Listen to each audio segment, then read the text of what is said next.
students, greetings from Vinod Punitekka. Now we are going to see class 10th poetry, Fog. This poetry is composed by Carl Sandburg. It was first published in Chicago Poems in 1916. This poem shows the poet's interest in natural aspects. इस कविता में कवि ने कोहरा के या धुंध के बारे में चर्चा किया है और उन्होंने बतलाया है कि धुंध का स्वभाव बिल्कुल बिल्ली के स्वभाव से मिलता जुलता है। ये दोनों का स्वभाव एक जैसा है।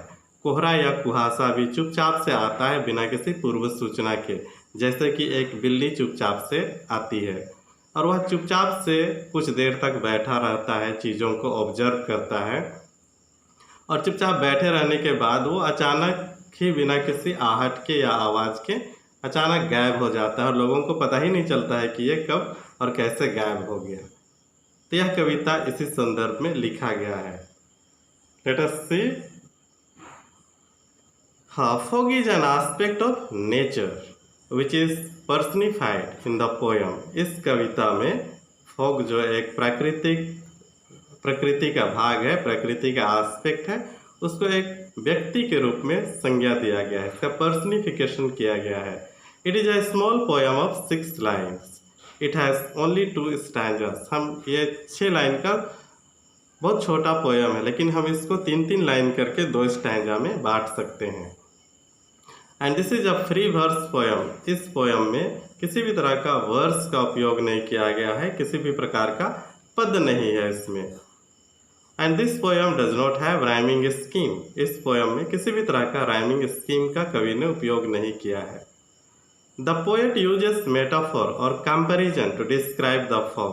और हम देखते हैं कि कवि ने कुहासे की तुलना एक बिल्ली के साथ किया है, क्योंकि दोनों का स्वभाव एक जैसा है। The poet says that the fog comes like a spy silently and hides everything in its fall. और कवि कहते हैं कि ये जो कुहासा या कोहरा है, ये बिल्कुल एक गुप्तचर की तरह चुपचाप से आता है और पूरे शहर को अपनी बाहों में या अपनी चादर से ढक लेता है। The poet perceives fog as a cat because the fog and cat both came without making any noise. तो इस प्रकार हम देखते हैं कि कवि कहते हैं कि दोनों एक जैसा है, दोनों का स्वभाव बिल्ली और फॉग का स्वभाव, कुहासा का स्वभाव एक जैसा है, क्योंकि ये बिना किसी आवाज़ के आते हैं और बिना किसी आहट के चुपचाप से चले जाते हैं। This poem gives double image of cat and fog. इस तरह हम देखते हैं कि यह कविता 2 तरह का चित्र प्रस्तुत करता है। इसका अर्थ है कि दोनों का स्वभाव एक जैसा है। मीनिंग टू से their nature of arrival is same. कहने का अर्थ है कि दोनों के आने का स्वभाव बिल्कुल एक जैसा है। As cat moves in a slow motion in the same way fog also moves in a slow motion. इस प्रकार हम देखते हैं कि जैसे बिल्ली चुपचाप से आती है, उसी प्रकार ये कुहासा भी चुपचाप से आता है और लैंडस्केप को या पूरे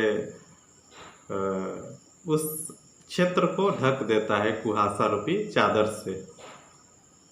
Therefore the poet says the fog is like a cat, keeps on lying and watching hours and hours, watching over harbor and the city below.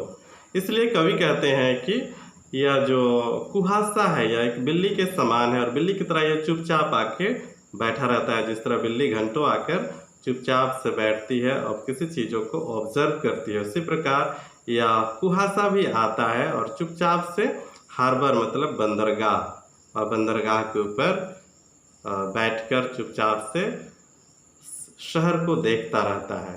And the entire atmosphere is filled with silence and mystery all around.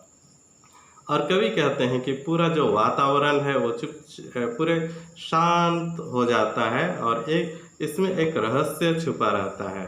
Then it moves away quietly like a cat. और कवि कहते हैं जैसे कि ये चुपचाप से ये कुहासा बिल्ली की तरह चला जाता है।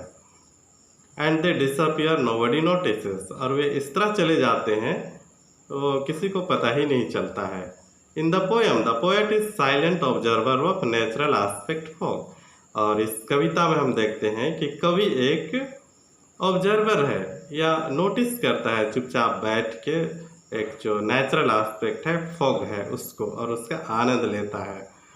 This is the reason why the poet compares fog with cat, और यही कारण है कि कवि ने कुहासे की तुलना एक बिल्ली के साथ की है।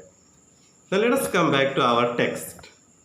The fog comes on little cat feet. It sits looking over harbor and city on silent haunches and then moves on. Let us interpretation. The poem begins with simple line, fog comes on little cat's feet. Here poet compares fog with cat because of its silent footsteps. Without making any noise, both move to their destination without giving any prior information or notice. This is what the poet wants to say in the first 3 lines. Fog arrives silently and covers everything completely.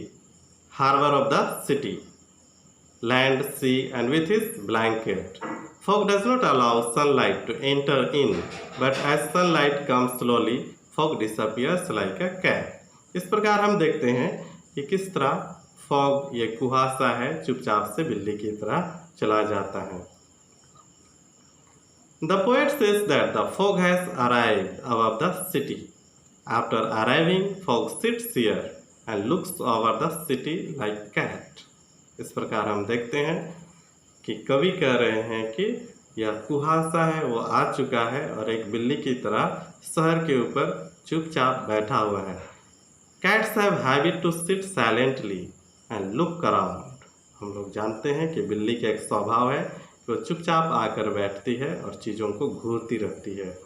The poet says that the cat acts as the master of universe and holds many mysteries. और कवि का कहना है कि यह जो बिल्ली है वो एक यूनिवर्स या दुनिया के एक मालिक की तरह यहाँ एक्ट कर रहा है और उसके अंदर बहुत सारा रहस्य छुपा हुआ है। And the mysteries are never revealed, और यह रहस्य कभी खुलता नहीं है, इस रहस्य का कभी खुलासा नहीं होता है। Further the poet says only a few creatures can sit like a cat silently and patiently.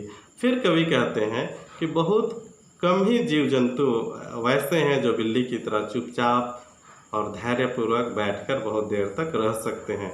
And this particular characteristic is unique two cats. और हम देखते हैं कि यह जो विशेष चरित्र है बिल्ली का, यह बहुत ही यूनिक है जानवरों के बीच में। When we chase and try to catch cats they can't be captured because it is easy for them to escape with quick jump.